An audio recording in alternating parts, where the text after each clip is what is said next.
Hello viewers, আসসালামু আলাইকুম। তোমরা সবাই কেমন আছো কমেন্টে জানিয়ে দিও। আশা করি সবাই ভালো আছো। আজ আমি চাপিলা মাছ দিয়ে উচ্ছে আলুর ছেঁচড়া পোড়া রেসিপি করব, আর কিভাবে করব সেটাই তোমাদের মাঝে শেয়ার করব। তো এদিকে হচ্ছে আমি উচ্ছে আলুগুলো কেটে ধুয়ে ফ্রেশ করে নিয়েছি, আর এদিকে মাছগুলো কষানোর জন্য আমি হচ্ছে পেঁয়াজ কুচি আর কাঁচামরিচ কুচি দিয়ে কড়াইতে পানি দিয়ে তেলে ভেজে নিয়েছি। এরপর পানি দিয়ে দিলাম মশলা কষানোর জন্য। তো বন্ধুরা, কীভাবে এই ছেঁচড়া পোড়াটা রান্না করি তো দেখতে থাকো। অবশ্যই পুরো ভিডিওটা দেখতে হবে কীভাবে রান্না করি জানতে হলে। তো এদিকে হচ্ছে আমি মশলার আইটেমগুলো দিয়ে দিয়েছি, হলুদ গুঁড়ো, মরিচ গুঁড়ো, আর একটু ঝালটা একটু বেশি দিয়েছি যেহেতু উচ্ছে আলু, তো একটু তেতো তেতো লাগবে, ঝাল না হলে ভালো লাগবে না। তারপরে আদা রসুন দিয়ে আমি তেল দিয়ে দিলাম। এখন আমি মশলাটাকে ভালো করে সুন্দরভাবে কষিয়ে নেব। মশলাটা কষানো হচ্ছে ভালো হলে তরকারি কিন্তু খেতে স্বাদ হয়। এদিকে হচ্ছে লবণ দিয়ে দিয়েছি স্বাদ মতো। তো এদিকে মশলার গ্রেভিটা দেখো এখনই ঘন হয়ে আসছে। তো এটা আমি সুন্দর করে কষিয়ে নেব। মশলার থেকে যখন তেল ছেড়ে দেবে তখন আমি মাছগুলো মশলার ভেতর ছেড়ে মশলাটাকে দিয়ে আমি কষিয়ে নেব সুন্দর করে। তো এভাবে হচ্ছে আমি কিছুক্ষণ কষিয়ে নিচ্ছি। মশলার থেকে কিন্তু দেখো প্রচুর তেল ছেড়েছে, পুটপুট করতেছে। তো এখন আমি আর বেশিক্ষণ কষাবো না। এটা মাঝে আমি হচ্ছে মাছগুলো দিয়ে দেব। মাছগুলো দিয়ে তারপর হচ্ছে সুন্দর করে কষিয়ে নেব। আর এটার একটু বেশি কষাতে হচ্ছে যে উচ্ছে আলু, এটাতে যেন একটু স্বাদ বেশি হয়। তো এই যে মাছগুলো আমি ছড়িয়ে ছিটিয়ে দিচ্ছি, তেলে ভুট ভুট করেছি। তো হচ্ছে এটা আমি সুন্দর করে একটু আস্ত করে নাড়াচাড়া করব, কারণ যেহেতু চাপিলা মাছ আর এইগুলো হচ্ছে অল্পতে কিন্তু ভাপ পেলে ভেঙে যায়। তো এই জন্য বেশিক্ষণ নাড়াচাড়া করা যাবে না, আস্তে আস্তে করে নাড়াচাড়া করে দিয়ে সুন্দর করে মাছটাকে কষাতে হবে।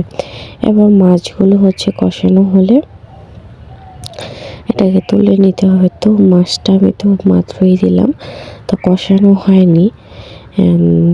এটার ভিতরে কিন্তু যেহেতু উচ্ছেগুলো একবারে কষিয়ে সেদ্ধ করে নামিয়ে নিতে হবে, বেশিক্ষণ জাল করা যাবে না মাছ দিয়ে। এই জন্য মাছটা আগে ভালো করে কষাতে হবে। তার জন্য আমি হচ্ছে একটু পানি দিয়ে দিয়েছি, পানিতে যেন মাছটা সেদ্ধ হয়ে যায় আর কষানো ভালো হয়ে যায়। তো এদিকে এই যে মাছ প্রায় কষানো হয়ে গেছে আর সেদ্ধ কিন্তু হয়ে গেছে। এখন আমি এই যে মাছগুলো এক এক করে তুলে নিচ্ছি। তো মাছগুলো তুলে তারপরে বাটিতে আমি উঠিয়ে নিয়েছি। এই তো এদিকে তুলে নেওয়ার পরে এখন এই যে মশলার ভেতরে আমি হচ্ছে উচ্ছে আর আলুগুলো দিয়ে দেব।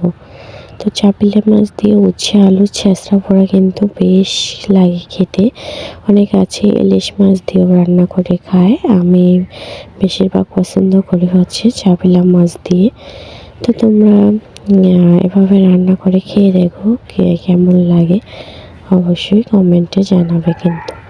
তো এদিকে হচ্ছে আমি সুন্দর করে কষিয়ে মাছগুলো দিয়ে দিলাম নাড়াচাড়া করে। তার হচ্ছে এগুলো আমি ভালো করে এখন কষিয়ে নেব। যেহেতু উচ্ছে আলু, তো এটাকে সেদ্ধ করে নিচ্ছি কষানোর মাধ্যমে। যে জল উঠে গেছে কষাতে কষাতে, তো আমার দ্বিতীয়বার আর জল দিতে হবে না। তারপর আমি একটু মাছগুলো দিয়ে অল্প করে দিব যাতে মাছে ঝোলের সমানে হয়। তো এরপরে হচ্ছে মাছগুলো দিয়ে দিয়েছি, সবগুলো দিয়ে সুন্দর করে তো জাল করে নিচ্ছি। তো ওইদিকে আর ঝোল দেওয়া হয়নি, ওই ঝোলে কিন্তু সুন্দরভাবে ডুবে গেছে মাছগুলো। তো এখন আমি একটু কড়া করে জাল করে নিচ্ছি, ঝোলটাকে একবারে শুকিয়ে নেব, তাহলে কিন্তু ছেঁচড়া পোড়াটা হয়ে যাবে। তো গাইস, তোমাদের যদি ভিডিওটা ভালো লাগে থাকে অবশ্যই কিন্তু কমেন্টে জানিয়ে দিও। আর হচ্ছে চ্যানেলে নতুন হয়ে থাকলে অবশ্যই চ্যানেলটাকে সাবস্ক্রাইব করে বেল আইকনটি বাজিয়ে লাইক কমেন্ট করে শেয়ার করে দিও। তো এই তো আমার ছেঁচড়া পোড়া অলরেডি হয়ে গেছে, কালারটা খুব সুন্দর আসছে, দেখতেই পাচ্ছ কি সুন্দর দেখা যাচ্ছে। একবার বেশিক্ষণ না রেখে আমি এখন নামিয়ে নেব। তো ভিডিওটা দেখার জন্য সবাইকে ধন্যবাদ এবং সবাই কিন্তু পাশে থেকো, ভালো থেকো।